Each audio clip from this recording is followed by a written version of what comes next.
A sanctioned Russian tanker detained in the Suez Canal for unpaid fees.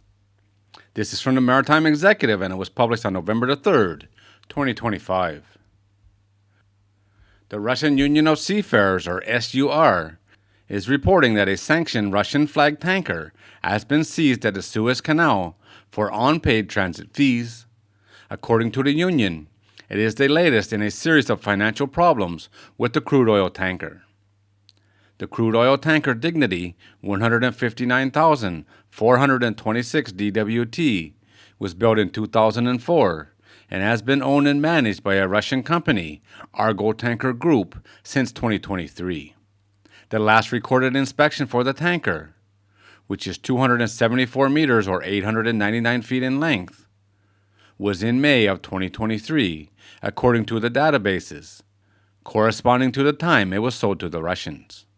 The vessel was cited by the United States for its involvement in the Russian oil trade and violations of the G7 price cap on crude oil transactions.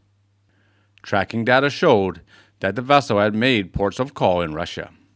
That led the tanker to be included in the U.S. sanctions package released on January of 2025, and since then the EU listed the vessel in July and the UK sanctioned the tanker in September. The ship appears to have been detained at the Suez Canal approximately 2 months ago. The current AIS position shows that the ship is holding at the Suez anchorage. SUR Union reports that the 22 Russian crew members on board the ship filed a formal complaint on October the 15th, demanding payment of back wages for the last 3 months from their employer. They report that on October the 28th, no money had been transferred to the crew. The crew reportedly told the union, "The employer ignores our demands." The union says it is not the first time it had intervened on behalf of the crew working on board this tanker. In August, it says the crew was due approximately $130,000 in back wages that the union and the Russian Maritime Registry of Shipping were able to secure for the crew. This time they are concerned that in addition to the back pay, the owners are not properly supplying the vessel. The SUR says the vessel is running low on fuel and lubricants, and the union fears the lack of supplies is threatening the power on the ship. The union reports it is hopeful that the ship owner will fulfill its obligations in the near future. Even without the complications of sanctions, the concern over vessel and crew abandonment continues to rise. The International Transport Workers Federation has warned several times this year that abandonment rates are on the rise. They said in July that the rate was on track to break the record set in 2024, while calling for increased regulations and enforcement and action by flag states to protect seafarers. Another absolute mess.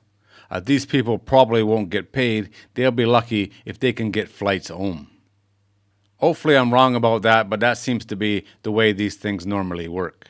And it's getting very, very common, unfortunately, as this article mentioned. Hopefully this works out, everybody gets paid, and the ship gets released and go back doing whatever it was doing before. But even as a sanctioned tanker, you still have to pay your bills. You still have to pay your people, especially the people. Nobody on this ship is there because they want to be. They're there because they have a family to feed. They're there because they need the money.